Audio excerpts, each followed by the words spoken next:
did an interview with Rachel Glover, Dr. Rachel Glover, on the weekend. I just thought my jaw was on the floor because she was so measured, so matter of fact. She wasn't sensational in any way. No, she's very good. I watched it late last night. Actually, I thought it was an absolutely brilliant interview. Yeah. Rachel isn't sensationalist. She's a scientist. Yeah. She lays out the facts as she sees them. I actually think she's very, very good, and she came across as this with the interview of putting the science in terms people will understand. Yeah. She's very good at communicating that, and that's not an easy thing to do. And is there anything you want to talk about on that? Because she has crossed swords with you and obviously the chief and whatever. I mean, there's a lot of things about she wasn't on staff, she was a bank thing, then now she might be coming back to work again for you. Well, it's a contract with a company in order to provide the reagents and her being available if we require it. So that's being negotiated, as Rachel said yesterday, I think, on your interview. Yeah. Well, as we do with lots of other companies. I mean, to be frank, I don't want to get into pedantics because we've been around the circle with this for several weeks where, we'll be honest, it was getting arguing about pedantics. What about the big point, though, about this second week testing? She was definitely in favour with the shutdown of everyone in the group now for 2 weeks. She definitely seemed to give a good reason that maybe more data could be obtained. And I agree with that. I've said that all along, that I am in favour. Well, that's what we are looking at, but it's whether you test on day 10, day 14. And we've got to remember as well, you can't mandate someone to take a test. So basically, there's got to be something in it for the person, because the thing with 7-day in test, let's remember, some people were getting a benefit of having 7-day in test, because if they had the test and then they proved negative, they were able to have modulated, a modified self-isolation for the remaining 7 days, so they could get out and about. What advantage would there be to someone agreeing to be tested on day 14? And that's where the problems come in now, because otherwise what you'd be having to do is trying to legally mandate that someone must take a test after they've been isolated, and you'd end up in all sorts of legal issues there. I mean, would anybody refuse to have a COVID test? People have refused. Really? We have had people. The test is not pleasant. Without going into too much detail, I think. And also Rachel will explain it a lot better than me. But the swab up the nose, the swab down the throat, we have had people refuse, point blank. I'm amazed because I thought people would want to know themselves. Yeah, and there's people who declined the 7-day test for that reason as well. So you're going to look at this again, are you? We are constantly looking at it, because I'm keen for the data as well, because I've always believed that with the testing you don't just obviously get the benefit for the person if there's some kind of like I say, modified self-isolation in there, but you also get the data as to asymptomatic cases. And this money you're going to give to students, £250, isn't it? Well, no, it's not giving it to students, and it's not just students. It's all travellers. All travellers. Sorry, I thought it was. So it's not. We have to be very careful with all this travel stuff. It's not about students. It's about general travel. So the 250 will be available if people want to isolate away from home. And there's this worry about. We talked about many times about this sort of rush back of students for Christmas. Are you worried about it? Well, it gives me a perfect chance to echo what I said at the press conference on Thursday for anyone who didn't see it. We need to be very, very careful about sort of demonising the student population. The student population are a highly intelligent population. A lot of them have come back already, to be perfectly honest, because their universities have been shutting down for quite a long time now, and their amount of face-to-face lectures have been decreasing. If you look back at the age range of the people who've been prosecuted for COVID offences, it's not really the sort of students we need to worry about, to be frank. The last thing a student wants to do is bring this back to the island and then release it into the community with all the effect it will have on their family, because let's be honest, it will be their family that will be the most affected. So I think we will find the students are very, very responsible. I know people are worried about the volumes coming back, but like I say, there's ways to manage that.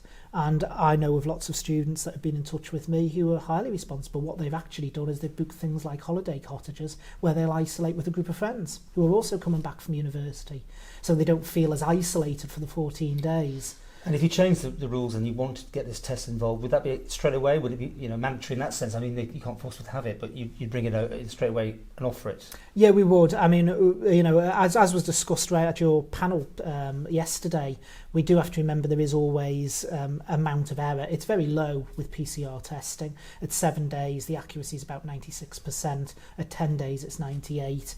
At 14 days, it's 99%. But there is always that margin of error. So it's not just what you do with the testing. It's what you allow people to do after that test has been taken. Because, of course, I think, again, it was mentioned at your panel yesterday about Jersey, where they've had the issue where they relied initially on border testing. And if you're just relying on border testing, that causes all sorts of problems. Do you see, there's a press conference going on as we're recording this. It looks like the people aren't very happy down there, what's going on. They haven't got it under control at all, have they? When you look at Guernsey... Yeah, 172 active cases, I think, as of last night. Here, though, we keep hearing more about the vaccines.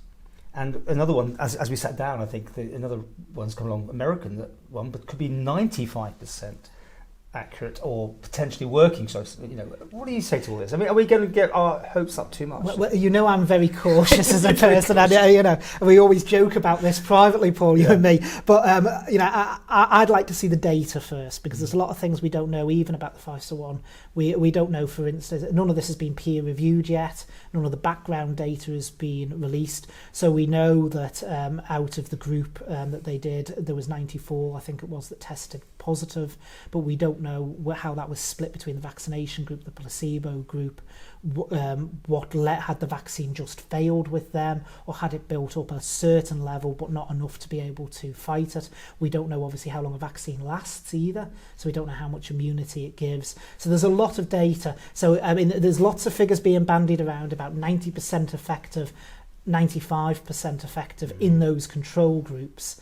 We need to see more of the scientific data around it to decide, what the actual picture is. What happens if you end up like 4 or 5, or there's 47, I think Rachel was saying on the test, but if you end up with 4 or 5, and people would have a choice eventually, or would you be simply saying, we're going with that one?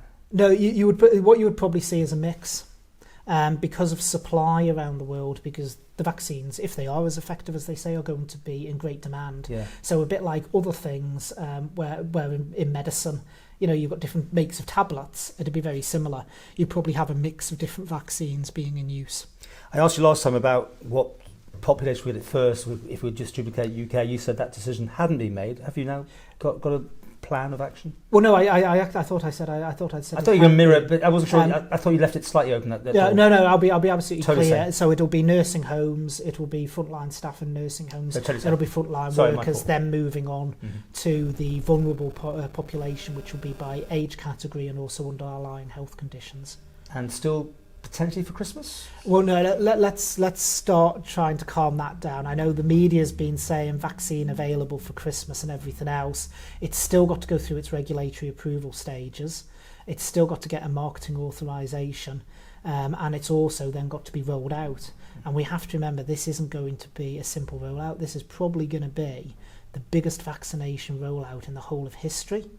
So logistically, and particularly with the vaccines that need to be kept at super low temperatures, like minus 70 or minus 80, it's going to take time. And how would you man that here? I mean, would you have something specially set up at the city grandstand and out?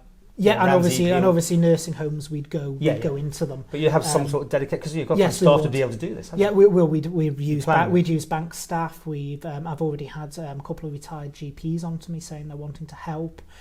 We've got nursing staff who would all roll out. But we do have to be honest and actually say that when we go to the rollout, we will be having to direct staff towards that. So there's other things that may slow down. It may pull people from other things. How is the situation at Nobles? Because I was hearing all sorts of things back to this cluster. Any activity in there at the minute? Yeah, obviously at the time we took immediate action. Infection control policies kicked in, so we went back to. Some lessons been learned. Well, it's still being investigated, to be perfectly honest. We'll wait for the full infection control report. Should we be worried what we heard? I mean, I'm not saying too much because it's all a bit rumour, but you know what's going on. No, I would say it's nothing of serious concern. It is. I can say it was a procedural slip. But it was a procedural slip. But to be perfectly frank, unfortunately, when you're dealing with a virus, viruses do have this ability, and we've said this all along. To be very sneaky in how they actually spread. I saw these great pictures of a Palace Lido reunion taking place the weekend. You've got lots of young people all there in a close thing. Should we be worried at all about doing things, do you think? No, I think if we'd had a concern about that, and if the cluster information had been showing us any concern in the community, as a responsible government, we would have shut things down straight away. And you have the power to do that? Well, yes, we can bring forward, we can do as we always have done. We Yeah. can change the continuance regulations and pull it back. So if we'd felt it was expanding or there was issues, we could have cancelled events like that. We didn't feel that was necessary because certainly the evidence we have is that the cluster is contained. We had the high-risk contact data that came back between 12 and 1 on Thursday, which was showing negatives across the board. So that allowed us to have the confidence that it hadn't broken out of that cluster. What we've sort of been alluding to was we've got very complacent on the Isle of Man. I mean, I honestly don't even think about it. We did that interview around the table and Rachel was going, well, you know, we're sitting around a table. We go, yeah, of course, you know, we just don't think now. Should we have a little bit more? I mean, I'm doing, I said last time, hand sanitising when I go into shops again, which I wasn't doing. Yeah. Should we all keep our guard up a little bit? Well, thank you, Paul, because it gives me the ideal opportunity to get that message out there. We shouldn't become complacent. Yeah. COVID-19 is still there. I know, again, it's something that we just watch on the news now and we seem to think, oh, that's the UK's problem. But it hasn't gone away and it is a virus. So we do need to keep to the messages of hand washing, hand sanitising, ensuring that, you know, we are responsible. Because viruses, as Dr. Allinson said recently in an interview, are very tricky things. And they do have a habit of spreading. So we just, as a community, we do still need to remain vigilant. And we shouldn't think this is it for the Isle of Man. It's gone away. And if anything, what's happened over the last week should reinforce that message, that we do need to still remember that we are in the middle of a worldwide pandemic. And before I finish, you've got some notes there. What have I missed? Anything you want to tell the public at the minute? Exactly. I know you have to draw it out. Actually, it's the callback list of people whose calls I've missed over the last few days. When we were setting up, I just brought it over to the table with me. So, is there anything else that you want to say at this stage? Anything we missed? Or no, I mean, again, I would just urge people, you know, I think we do need to, as an island, still be vigilant. We are in the middle of a worldwide pandemic. We are in an excellent place as an island.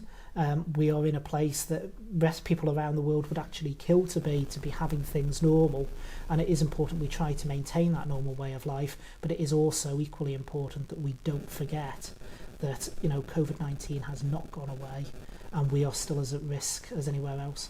Okay, well, this coming Saturday recording will be you in my studio. It will with indeed. Guests, so I'm looking forward to that, and I'm sure people will have their thoughts on, maybe some questions on that. So that's going to be interesting. And of course, that's a long time in politics, as I say. So we may not have to do next Monday, if we'll see. But we're going ahead on Thursday. The press conference will keep going ahead. Yeah, we're keeping the press conferences weekly. We've decided that's the best thing to do at this moment in time, because we did stop them temporarily. But then whenever we called an update press conference, even although we put it out as an update, obviously social media, which we talked about at the start, went wild. People panicking that we were going to make some big announcement, even although it hadn't been badged as that. So we think it's much better to keep them consistent each week. And it also gives, I mean, I thought Dolan raised a very good point on your panel yesterday, where he said about the press asking the same questions. It gives you the chance to be able to put the questions, even if it's the same question again, because things do change. Yeah. And it's a chance to get the message out there. And sometimes we have to ask, because you won't tell us until we ask. That's the way it goes. Well, my crystal ball's a bit broken, Paul. I'm not psychic. Okay. Well, we'll see Saturday, over the weekend, the whole show, and obviously Thursday, and we'll see about next Monday to see if but hopefully, I mean, on a serious note, we should be a bit vigilant, but carry on, as they say. Yeah, I think the message is still the same as it always was. Continue with the routine that we've laid down about the hand washing, cleaning, cleanliness, and ensure that people remain vigilant, because COVID-19 has not gone away.